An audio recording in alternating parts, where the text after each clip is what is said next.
Hey everyone, it's Jon Edlin. I'm your host for this special edition of Tuesday Tornado Tips, where you have submitted your questions to info@tornadosmart.com. If you didn't get a chance to do that last week, go ahead and do that now. It's info@tornadosmart.com. And some of you just put it in the comments in Facebook or comments in TikTok and YouTube or DM'd me. Some of you just friends texted me questions, and that was awesome. But a lot of you did the email, which was what I asked for, but that's okay. You do you. However, you want to submit your question, go ahead and do that. My suggestion is info@tornadosmart.com. I've compiled them. They're really good questions, and I've kind of put them into different buckets because I'm going to be going over this, the whole month of May for Tuesday Tornado Tips. Every Tuesday, I'm going to be talking about the questions that you submit. Going to try that out this month. See how that works for people, see how many questions come in. And there were a lot. And so we are going to jump right into that. All right. So one of the first questions that came in, it's a little bit of a long one. What happens after a tornado? Like exactly what happens after a tornado? Is it quiet? Can you still hear the roar of the tornado? Are your ears ringing? Is there screaming?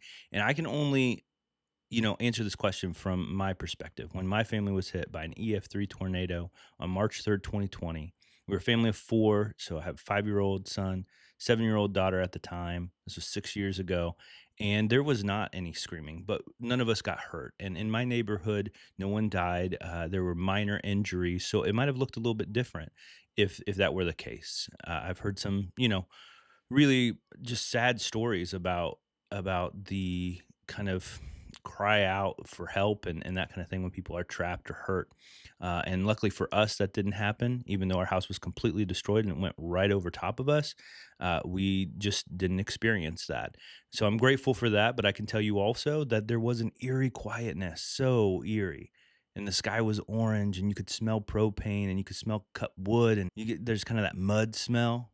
Not a great feeling for sure, but also when you look around and everybody's okay, if that's your situation, then there's a lot of gratitude that kind of builds up and fills your heart that, "Wow, we're all still alive." Now we're in this dangerous situation, but we are alive. So that brings me to the next question, which is, how long did it take for you to get help? And I've talked about this in other videos, that it did take a long time. I mean, I called 911 and they didn't answer. Now, that's not going to be everybody's experience. We happen to live just right outside of Nashville, and downtown Nashville, got hit. And so all the emergency vehicles were responding to that. And so I totally understand why it took a while, but it literally took 4 hours for emergency vehicles to get there. So that's why I'm a huge proponent of making sure you have that first aid kit in your go bag. If you do it yourself and put a good first aid kit in your go bag. If you buy the go bag, the Edlin Tornado go bag, it's going to come with a great kit. But you also might want to say, hey, my family's pretty big. I'm going to swap out that survival kit with a bigger one. And that is totally fine. That's great. And so I would suggest just you have what you need in case it takes 4 hours. Now, it's not going to take 4 days or, 8 days for after a tornado. So you don't need like food and water and all that stuff. But you need something in case somebody's hurt. So we're only going to just do one more question because I like to keep these Tuesday tornado tips kind of short and digestible. And I also want to save room for other Tuesday tornado tips to answer questions. I mean, I'm kind of focusing on after the tornado for this one. I got a bunch of like, how do you prepare and that kind of stuff. So I'll be doing that in the coming weeks. But these are really like these three are going to be the ones that I got that were like what happens after a tornado. And so that's what I'm hitting on today. So the last question that I'm gonna look at here was one that came in that said, "What do you do if your cars are smashed?" Right? You don't if you don't have transportation, how are you going to get out of the house? How are you going to get away? And if you're waiting 4 hours for the fire engines and police cars to come and everything, like really, like how do you get out of that situation? And I would say even a lot of things that people don't think about is it's not just the car. Like your cars could actually be fine, but your driveway might have trees in front of it, that kind of thing. And you're probably not going to be able to access your chainsaw right away because it's really hard to find those types of things. You usually wait for volunteers to help with that. So getting out of your driveway is a thing. And so what we did was we called my cousin who lived, just 10 minutes down the road to come and get us. And we had to walk over down power lines, walk over trees, and in order to get to his truck, and it was about 3 blocks before we could even get to his truck. But that did help us.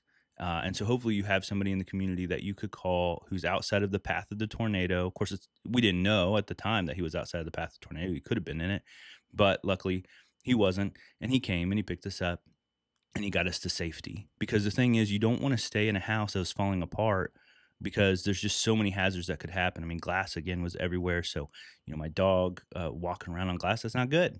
My kids walking around with glass and things that, the ceiling could cave in. I mean, it is not a good situation. So you want to get out of the house. For us, it was 1 a.m. when this happened. So it was more difficult. It was night, and there was not a whole lot of people out and about. Neighbors are in shock a lot of times and would just stay in their house. I know that one of the neighbors that we really, connected with and had a special connection with, when the tornado hit, like they were just hiding in their bathroom with their dog because their house was completely destroyed and they had to hold on to their dog so their dog wouldn't run off. I mean, it's those types of things that you think, oh, the neighbors will come out, they'll be super helpful, but they all just went through this trauma together.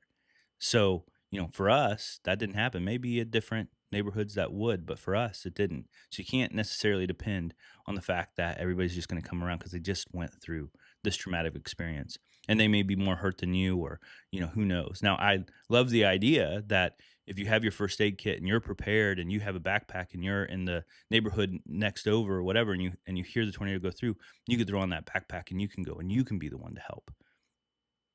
Or maybe your house didn't get as bad and you can be the one to go and help.